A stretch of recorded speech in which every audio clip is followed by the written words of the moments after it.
The way out of tribalism is not to never join a tribe. You actually have to join a tribe as you mature, right? Because what happens is, first of all, you're an infant, and then you have your parents to make a relationship with. But then when you move from your parents, you have your tribe, you have your group. The next thing to do is differentiate yourself from the tribe while still knowing how to behave within the tribe. You have to be a member of a group because otherwise you're not socialized, you're not good for anyone. You have to be able to play on a team, man.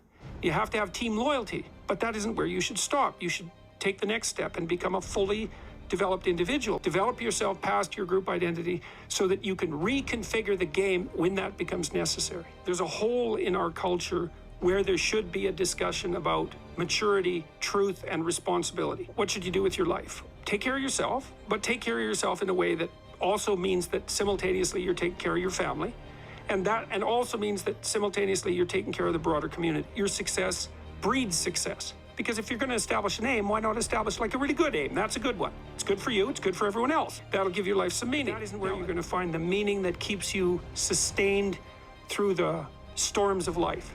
That's going to be, you take care of yourself, you take care of your intimate partner, you take care of your damn family. You don't run off. You take care of your community. You rescue the wisdom from the past. You stand up straight and you be courageous despite the fact that life is tragic and tainted by malevolence. Ancient wisdom, that's what that is.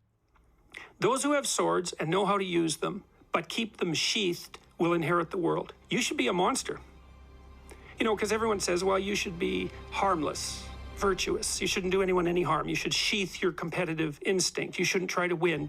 You don't want to be too aggressive. You don't want to be too assertive. You want to take a back seat and all of that. It's like, no, you should be a monster, an absolute monster. And then you should learn how to control it. You should feel good about yourself. And I think, why would you tell someone 20 that? It's like, you should feel good about who you are. It's like, no, you shouldn't. Why should you feel good about who you are? It's like, you should feel good about who you could be. You should treat yourself as if you're valuable.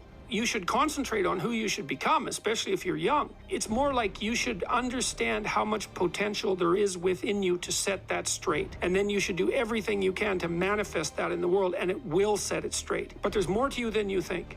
And if you stand up and face it with a noble vision, with discipline and intent, you can go far farther to overcoming it than you can imagine. And that's the principle upon which you should predicate your behavior. And you don't have any strength of character unless you can put up a fight. And to be able to say no to something is to be able to put up a fight. So, and you can't do that if you can be pushed around.